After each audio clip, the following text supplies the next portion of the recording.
If you've recently bought your first camera or you've been shooting for a while, you probably did a lot of research on what camera body to buy and what lenses to buy. But did you ever consider what SD card to buy? In this video, we're going to go over what all those numbers on the SD card mean and why it's important for you to know, so next time when you buy your next SD card, you know what to look for. The first number we all think about when it comes to SD cards is the storage capacity. These days, majority of the cards on the market are known as SDXC cards, and those cards can hold between 32 gigabytes and 2 terabytes. The next number you'll notice is the read speed.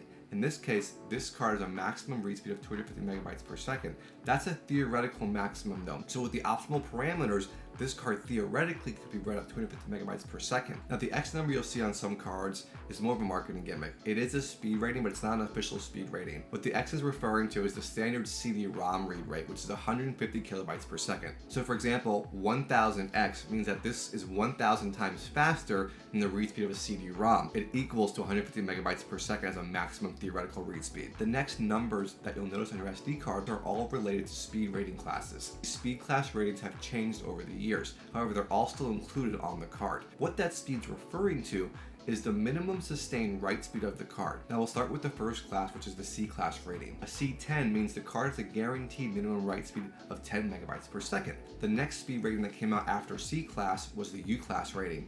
In this case, this is a U3 card, meaning this card has a guaranteed minimum write speed of 30 megabytes per second. The newest speed class rating to come out is the V class rating, which refers to the video speed number. But again, it's meant to denote what the guaranteed minimum write speed of the card is. For example, this is a V60, meaning that this card has a guaranteed minimum sustained write speed of 60 megabytes per second. However, which speed class do you focus on when picking an SD card? Well, as the V class is the newest speed rating for cards, you should focus on what that number is. The last number is the bus speed. Now there's two different bus speeds, UHS-I and UHS-II.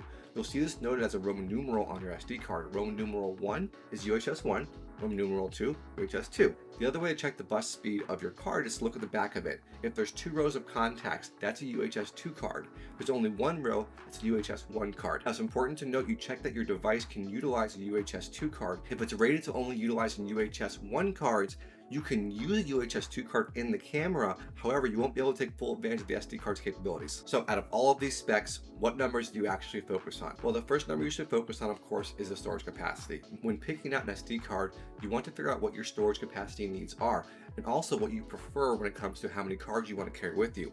Some shooters prefer to shoot on a couple large capacity cards, where others prefer to shoot on multiple cards with smaller capacities. The other number I recommend focusing on is the V speed class rating. If you're planning to do any type of 4K video shooting, be sure to get at least a V30 if not a V60 card. And if you're planning to do anything higher than 4K, be sure to get a V90 card. For still photography, you can get away with utilizing a lower speed class rated card. However, if you do burst photography or you're planning to start doing burst photography, I recommend getting at least a V30 card. This will ensure that you have the lowest buffering when shooting. When it comes to SD card brands, I don't have a preference. There's a reason for that. There are a ton of anecdotal stories about people having bad experiences or good experiences with certain brands. I've even had a bad experience with one brand, but I still utilize their cards today. I recommend doing your own research, figure out what cards you want, and try out different brands to figure out what you prefer. I hope you found this video helpful in better understanding all the different numbers on the SD card. If you have any questions, let me know in the comments.